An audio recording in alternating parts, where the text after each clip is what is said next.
10ാം class വിദ്യാർത്ഥി ഷഹബാസിന്റെ മരണം തുടർച്ചയായി ഞെട്ടിക്കൊണ്ടിരിക്കുന്ന കേരളത്തെ വീണ്ടും ഞെട്ടി. 2 വർഷം മുമ്പ് പാലക്കാട് തൃത്താലയിൽ ഉറ്റ സുഹൃത്തുക്കളായ 2 പേരെ യുവാവ് കൊന്നു തള്ളിയത് ലഹരിപ്പുറത്തെ തർക്കത്തിനോട്. മയക്കുമരുന്ന് ലഹരിയിൽ ചേട്ടൻ അരുജന്റെ തലയ്ക്ക് വെട്ടിയ ഒരു സംഭവം കൂടി. അംബേദ്കർ കോളനിയിൽ താമസിക്കുന്ന അഭിനന്ദന്റെ തലയ്ക്ക് വെട്ടി. എന്തൊക്കെയാണ് നടക്കുന്നേ? എന്തൊക്കെയാ എന്താ പറ, എനിക്കറിയില്ല. പറഞ്ഞായിരിക്കുമല്ലേ? ചുമ്മാ പറഞ്ഞതാ. അയാള് ശരിക്കും പറഞ്ഞതായിരിക്കും. അയാൾ ചെയ്യുമെന്ന് പറഞ്ഞ ചെയ്തിരിക്കും. കുടുംബത്തുകാർ വെട്ടിപ്പറിച്ചിട്ടിട്ട് പോകും. ശരി, അപ്പൊ അങ്ങനെയാണ് സംഗതികളുടെ കിടപ്പ്. ഇപ്പൊ കോളേജ് പിള്ളേരൊക്കെ കൊട്ടേഷൻ പിടിക്കാൻ തുടങ്ങിയ കൂടിക്കെട്ടേ. കോളേജ് പിള്ളേരല്ല, സ്കൂൾ പിള്ളേരാ. LPU നിർത്തടാ. റോഡിലൂടെയാണാടാ സൈക്കിൾ ഓടിക്കുന്നേ.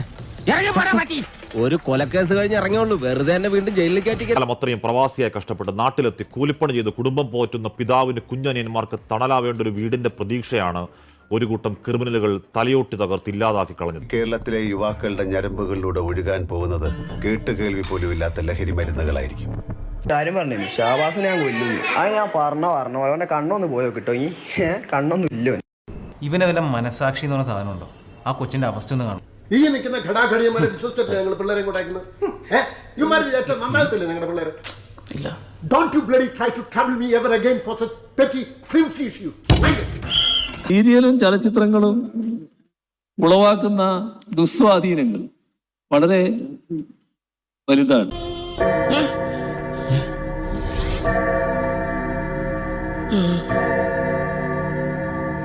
റിപ്പോർട്ടിൽ തന്നെ പറഞ്ഞു, ആ എടാ മോനെ എന്ന് വിളിക്കുന്നൊരു രംഗമില്ലേ സിനിമയിലെ അത് കണ്ടിട്ട് കുട്ടികള് ഇവിടെയുള്ള ചില റൗഡി ഗ്യാങ് തലവന്മാരോട് കൂടെ പോയി എന്ന് പറയുന്ന ഒരു പോലീസ് റിപ്പോർട്ട് ഞാൻ കണ്ടിരിക്കുന്നു.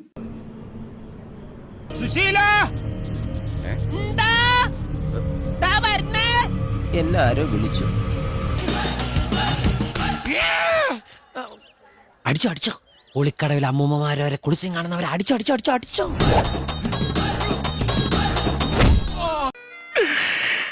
ഞാൻ പോയി വരട്ടെ മക്കളെ. 2-ാം തീയതി വരാം. ഏത് മാസം? എല്ലാ മാസവും 2-ാം തീയതി ഉണ്ടല്ലോ.